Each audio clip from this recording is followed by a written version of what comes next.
నీళ్లు నిధులు నియామకాల విషయానికి వస్తే నీళ్ళను మనం కాపాడుకున్నాం. కరెంటు వ్యవసాయం తెలంగాణ మొత్తం కరెంటు తెచ్చుకున్నాం, ఉచితంగా రైతులకు కరెంట్ ఇచ్చినాం. మన ఉద్యోగాలు లక్షల ఉద్యోగాలు ప్రైవేట్ కంపెనీకి కూడా వచ్చినట్టు చేసుకున్నాం. గవర్నమెంట్ ఉద్యోగాలు రిక్రూట్ చేసుకున్నాం. కాంట్రాక్ట్ ఉద్యోగులకు కూడా మనం జీతభత్యాలు ఇచ్చుకున్నాం, పిఆర్సీ ఇచ్చుకున్నాం, అత్యధిక జీతభత్యాలు ఇచ్చుకున్నాం. కృష్ణా నది మీద మన ఆధిపత్యం పోతూ ఉంది. నదీ జలాలు మొత్తం కూడా కాళేశ్వరం పిల్లలు పోతే దాన్ని రిపేర్ చేయకుండా నిర్లక్ష్యం చేస్తూ ఉన్నారు.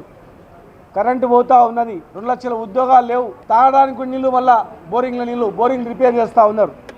కనుక ఏ స్ఫూర్తితో అయితే కొట్లాడినామో మళ్ళా అదే మిలియన్ మార్చ్ మళ్ళొకసారి మనం చేయాల్సిన అవసరం ఉంది. ఆనాడు రాష్ట్ర సాధన గురించి మనం మిలియన్ మార్చ్ చేసినాం.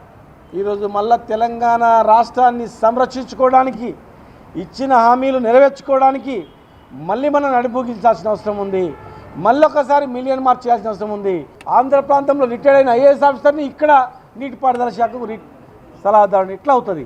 మళ్ళీ మనం ఆంధ్ర తెలంగాణ కొట్లాడుకుందాం. మళ్ళీ మనం 2 రాష్ట్రాలు విడిపోయి ఇద్దరం బాగుపడాలని మేము కోరుకుంటా ఉన్నాం. కానీ ఇలా పేచీలు పెట్టి పంచాయతీలు పెట్టి చూస్తూ ఉన్నారు. కనుక మిలియన్ మార్చ్ స్ఫూర్తితో మళ్ళొకసారి మనం అందరం కూడా నడుం బిగించాల్సిన అవసరం ఉంది. రైతులను కాపాడుకోవడానికి కూడా మిలియన్ మార్చ్ చేయాల్సిన అవసరం ఉంది. ముఖ్యంగా మన నీళ్ళను మనం కాపాడుకోవడానికి కూడా, మన వాటా మనం దక్కించుకోవడానికి కూడా మరొకసారి మిలియన్ మార్చ్ చేసే అవకాశాలు దగ్గరలోనే ఉన్నాయి.